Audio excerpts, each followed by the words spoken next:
In this video, we're going to be comparing the Behringer C1 to the Behringer SL84C. Both of these microphones are pretty decent budget microphones. The Behringer C1 costs around 70 Australian dollars, while the Behringer SL84C only costs around 20 Australian dollars. So there's a pretty decent price gap in between these two. Now the Behringer C1 is a condenser microphone, which means this microphone requires 48 volt power, while the Behringer SL84C is a dynamic microphone, which means it doesn't need 48 volt power. Let's first start off by talking about the build quality and design of both of these microphones. So the Behringer C1 has more of a condenser style design. It's quite common to see this design on a lot of condenser microphones. Now, of course, they do vary here and there, but it's a pretty basic condenser design. And the Behringer SL84C has a pretty common handheld dynamic microphone design.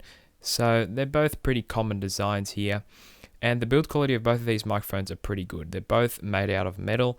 They do have some plastic parts, like this part of the metal mesh grill here is plastic, and the same part of the grill is plastic on the Behringer SL84C. But when it comes to durability, both of these microphones are very good. So how do these two microphones compare in terms of sound? So for this whole video, you've been hearing the Behringer C1 connected directly to the Behringer Uphoria UM2 audio interface, and the gain is set at about 50%. And the microphone is about 2 inches away from my mouth, and this is what it sounds like. Now, it does have some plosives because there's not really much protection going on there, and so with this microphone it would be good to put a pop filter on top, just a windscreen one, and the same goes for this microphone as well. If I get right up on the microphone, this is what the microphone sounds like. As you can hear, it does have a nice deep warm sound to it, but it's also super crystal clear in the highs. So now let's switch over to the Behringer SL84C. So now I've got the Behringer SL84C connected to the Behringer Uphoria UM2 audio interface, and the gain is set at about 85%. So on a dynamic microphone, you do need a fair bit more gain, but you don't need 48 volt power. So this microphone is a very good sounding microphone in my opinion, especially for 20 Australian dollars. I did make a video comparing this microphone to the Shure SM7B, and I was really surprised at how well this microphone kept up with SM7B. This microphone actually sounds pretty similar to the SM7B. All it's lacking is the real warmth to it. So this is what this microphone sounds like about 2 inches away from my mouth. As you can hear, it does sound pretty good, and it has a nice even sound to it.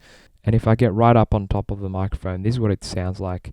As you can hear, it does have a nice warmth when you get right up on top of it. Now with this microphone, as I said earlier, you will probably need a pop filter as well. Unless you have it on an angle like I have it, then you don't really pick up much plosives. So which one of these two microphones would I recommend you to pick up?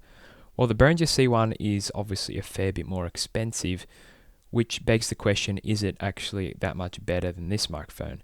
And in my opinion, no. For 20 Australian dollars, the Behringer SL84C produces a really good sound, and since it's a dynamic microphone, they actually cancel out a lot more of the background noise compared to a condenser microphone, which means if you're in a noisy environment, this microphone is really good, and it doesn't pick up much background noise. It basically just focuses on what's in front of it. On the other hand, the Behringer C1 does pick up a lot of room noise and just general noise that you have going on in the house.